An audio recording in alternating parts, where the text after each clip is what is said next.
তবে সেদিন জান্নাতে যাবে যেদিন মোমের জিন্দিগির সমস্ত হবে চিন্তা পেরেশানি, সমস্ত অস্থিরতা, সমস্ত মেহনত, সমস্ত টেনশনের সমাপ্ত হবে সেই দিন।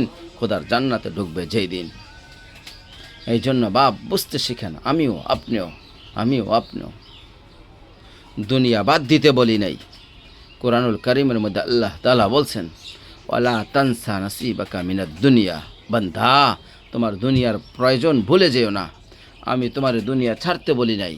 দুনিয়া ছেড়ে দিলে আমল করবা কিভাবে? হায়াত না পাইলে বন্দিগি করবা কিভাবে? দুনিয়া বাদ দিতে বলি নাই। আখেরাতকে 24 ঘন্টা সঙ্গী বানাইতে বলছে।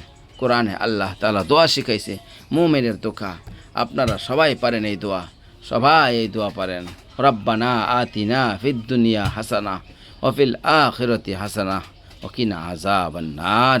আয় আল্লাহ, আমি পুরা দুনিয়া চাই না। আল্লাহ, পুরা দুনিয়া চাই না।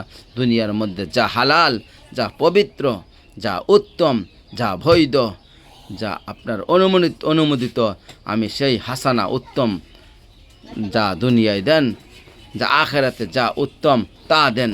জাহান্নামের আযাব থেকে মুক্তি দিয়া দেন। তো দুনিয়া চাইতে নিষেধ করছে, উত্তমটা চাইতে বলছে। আল্লাহ দুনিয়া দেন তো হালাল হারাম মিলে আনা, যা জায়েজ না জায়েজ মিলাই না। সুদের টাকা, চুরির টাকা, বাটপাড়ির টাকা, কিস্তির টাকা, ঘুষের টাকা, ওজনে কম দিয়া মাফে কম দিয়া টাকা, মাফতারি টাকা, 2 নম্বরি টাকা, 6 নম্বরি টাকা, এই টাকা দিয়েন না মাওলা। এমন দুনিয়া ছেড়ে দিলাম।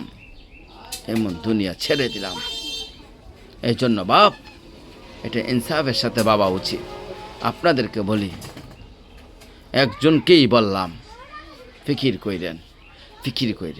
অনেক কিশোর যুবক, নজওয়ান ছেলে বুঝতেই চায় না। ওই মনে পড়ে রং তামাশার এই জিন্দিগি, এটাই শেষ। সারা রাত নারী ছবি, উলঙ্গ দৃশ্য, সারাদিন নিজের মতো করে আড্ডা দেয়। তার মনে যা চায়, চুল এমন রাখছো কা, আমার মন চাইছে।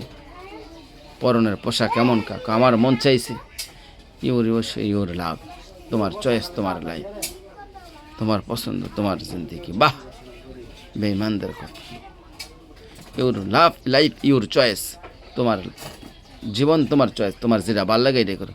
অন্যজনের কি, অন্য এখানে কি? তোমার হিন্দু মেয়ে পছন্দ হয়েছে, তোমার ইহুদি পছন্দ হয়েছে, হ্যাঁ ঠিক আছে, তার কি? তোমার যেটা ভাল লাগে, তোমার যেটা মন চায়, তোমার পছন্দেই তোমার জীবন।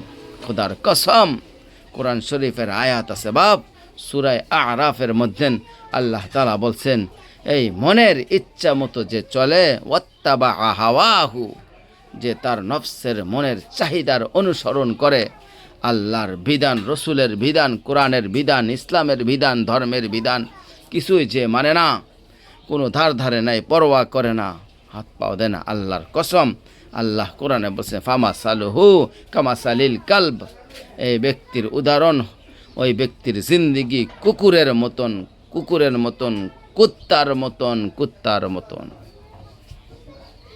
ওই জিন্দিগি কুত্তার জিন্দিগি। আমি বললাম, এটা কোরআনের আয়াত। যে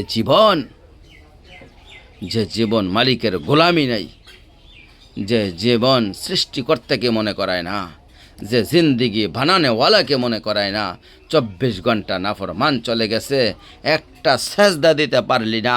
তুই কোন মানুষের বাচ্চা বেটা? তুই কোন মার করে জন্ম নিছত বেটা? কোন মানুষের বাচ্চা? তুই কোন মুসলমানের বাচ্চা? কে বললো তোরে মুসলমান? তুই জানোয়ার না তো জানোয়ার কে? একটা সেজদা দিবে না? মানুষের বাচ্চা কি এমন হয়? 24 ঘন্টা একবারও মনিবের কথা মনে পড়ে না? ওমা কয় কি, আরে বলে কি? কিভাবে সম্ভব মানুষের বাচ্চা এভাবে নাফরমানি করা? মুসলমানের ঘরে জন্ম নিয়া কিভাবে সম্ভব বলেন? ইনসাফ কথার জবান দেবে, রাগ করবেন কার সাথে? কোরআন শরীফের সাথে। তো কোরআনের আয়াত বলছি, আপনি তরজমা ভুল করলে পরে আইসেন, অসুবিধা কি? আমরা তো আছি, মাদ্রাসার হুজুররা তো আছি, ফামাসালুহু কামাসালিল কালব, সরাসরি কোরআনের আয়াত। আল্লাহ বলছেন তার উদাহরণ কুত্তার মতন। কালবুন অর্থ কুকুর, অন্য কোনো অর্থ নাই এটার, বিকল্প কোনো অর্থ নাই এটার। ইন তাহমিলা আলাইক ইয়ালহাস আও তাতরুকহু ইয়ালহাস। আহা, আল্লাহ বলছে কুত্তার স্বভাব, সে দৌড়ানি দিল জিব্বা লম্বা করে হাফায়।